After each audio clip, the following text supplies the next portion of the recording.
Suvali beach festival सूरत में आयोजित किया जाएगा। गुजरात के ओलपाड विधायक और मंत्री मुकेश पटेल ने जानकारी दी। उच्च अधिकारियों के साथ महत्वपूर्ण बैठक 20, 21 और 22 दिसंबर को बीच फेस्टिवल आयोजित किया जाएगा। लोगों को सुवाली बीच पर आने के लिए आमंत्रित किया जा रहा है। आप देख रहे हो द नया भारत टीवी न्यूज चैनल को चीफ एडिटर विनोद शिंदे के साथ। नमस्कार।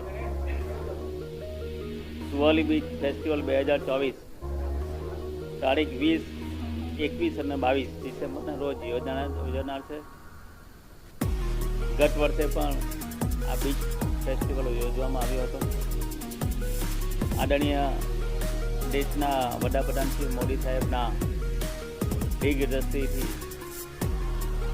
વન વિભાગ બીચ ડેવલપમેન્ટ એને વેગ આપવા માટે અમારા ગુજરાતના મુખ્યમંત્રી શ્રી ભૂપેન્દ્રભાઈ પટેલ સાહેબે આ બીચ ડેવલપમેન્ટનું કામ, બીચની અંદર ફેસ્ટિવલ કરીને લોકોને જાગૃત કરવાનું કામ, એના માટે અમારા પ્રદેશ અધ્યક્ષ અને કેન્દ્રીય જળશક્તિ મંત્રાલય શ્રી સી.આર. પાટીલ સાહેબના માર્ગદર્શન હેઠળ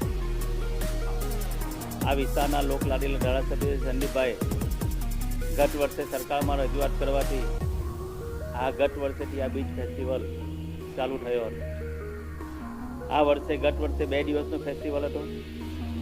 આ વખતે 20, 21 અને 22 એમ 3 દિવસ ફેસ્ટિવલ રાખવામાં આવ્યો છે। ફેસ્ટિવલ રાખવાની સાથે સાથે લોકોના રોજીરોટી મળે, ત્યાંની સામાજિક સંસ્થાઓ, ત્યાં સખી મંડળોને રોજગારી રોટી મળે। ગત વર્ષે આપણે 40 જેટલા સ્ટોલો રાખવામાં આવ્યા હતા, પરંતુ ત્યાંના લોકોની માંગ ઉઠીને આ વખતે અમે 100 જેટલા સ્ટોલો પણ કરવામાં આવ્યા છે। સાથે સાથે ગુજરાત સરકારે પણ આ વખતે લગભગ 48 કરોડ રૂપિયા આ ફેસ્ટિવલ માટે મંજૂર કર્યા છે।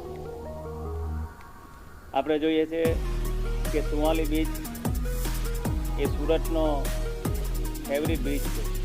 સુરત ખાતે લોકોને જવું હોય તો એક ડુમસ બીચ, એમાં પણ સુરત મહાનગરપાલિકા દ્વારા ડેવલપમેન્ટ થઈ રહ્યો છે। એ પછી બીજો બીચ હોય તો એ આ સુવાલી બીચ છે। સુવાલી બીચની અંદર પણ ડેવલપમેન્ટનું કામ ખૂબ ઝડપથી થઈ રહ્યું છે। આપણા ધારાસભ્ય શ્રી સંદીપભાઈના રજૂઆતને લઈને લગભગ 4.71 કરોડના ખર્ચે ત્યાં રેસ્ટ હાઉસ પણ બનાવવામાં આવશે। કંપનીઓના સહયોગથી ત્યાં અલગ અલગ વિસ્તાર પણ ડેવલપ કરવામાં આવ્યો છે।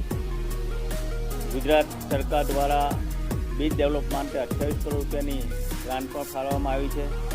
સુરત અર્બન ડેવલપમેન્ટ ઓથોરિટી દ્વારા 20 કરોડ રૂપિયા સુવાલી બીચ